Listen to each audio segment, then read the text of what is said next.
Both personally and on behalf of Barnardos, which is an organisation that works with children, we're very proud to be associated with this campaign and very anxious to do anything that we can to support it. We believe that the existence of child prostitution, and I'm going to concentrate in what I have to say primarily in talking about children, is an alarming indictment of Irish society.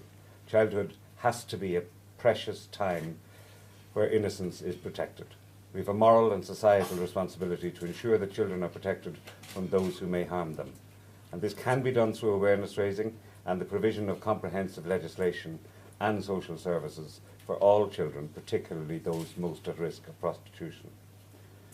Language underpins our attitude towards prostitution. Referring to a child as a prostitute and men as pimps and punters implies that children are making informed choices and decisions about their situation.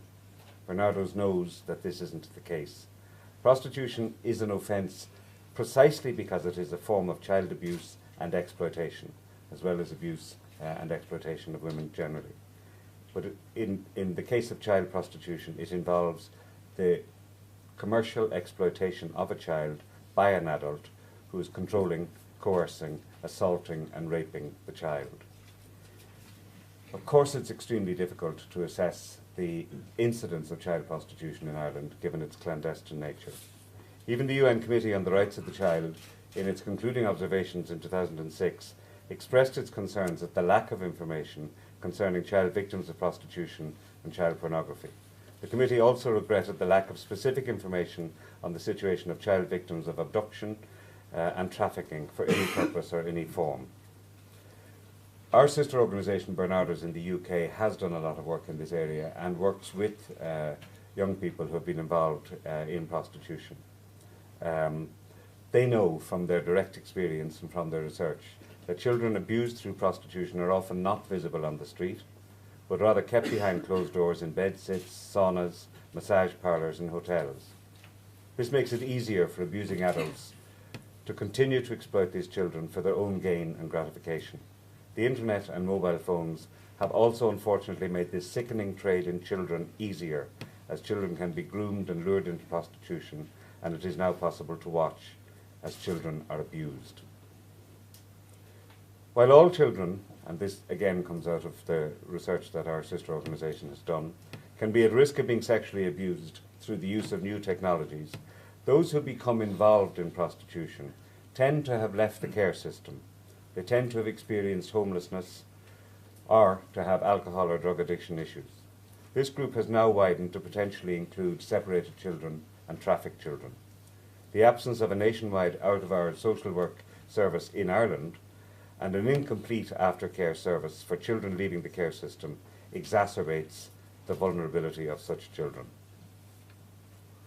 We're particularly concerned about the 502 separated children who are still who went missing from state care between 2000 and 2009. 444 of those children are still unaccounted for. While it's likely that some of these children may simply have reunited with family, either in Ireland or elsewhere, recent evidence shows that some may have been trafficked into prostitution. I could actually talk for a long time about this, but I want to just highlight, if I may, some of the things that we've been campaigning for by way of legislative and societal change that we believe is necessary. Legislation on prostitution needs to be amended, but other things need to be done too. For example, Dáil Éireann, until the moment it was dissolved, virtually until the last day of its dissolution, was considering amendments to the Childcare Act, through the Childcare Amendment Bill 2009. Again and again and again, attempts were made during the passage of that legislation to insist that the state provide a legislative right to aftercare for children leaving the care service. Again and again and again, for reasons of its own, the government rejected such amendments. Fortunately, and I say fortunately because many aspects of the bill are necessary, but it's incomplete without this measure.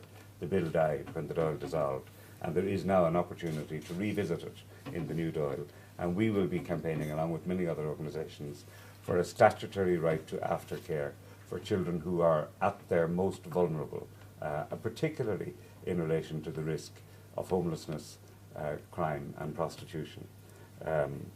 Secondly, the current legislative and service provision for child victims of trafficking leaves them continually exposed to exploitation.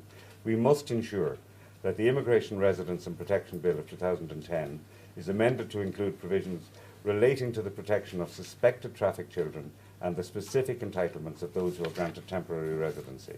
Additional good practice measures have to be brought in, such as a non-punishment clause and the possibility to grant temporary residency on humanitarian grounds and in line with the best interests of the child, whether or not a child victim is in a position to cooperate with the authorities. We have to introduce and make it a criminal offence to groom a child for sexual abuse.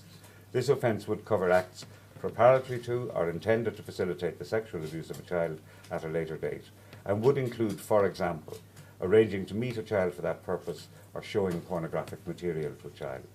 We have to ratify in full the EU Council Framework Decision on the sexual abuse, sexual exploitation of children and child pornography. There's a lot more that we need to do, but if we take this issue sufficiently seriously, even if we begin to address some of the other things that we've promised to do in Ireland, arising, for example, out of the Ryan report, if we put the aftercare services in place, if we make the statutory changes to provide a statutory right to aftercare, and if we criminalise grooming, we will begin to make some progress in this area. Thank you very much.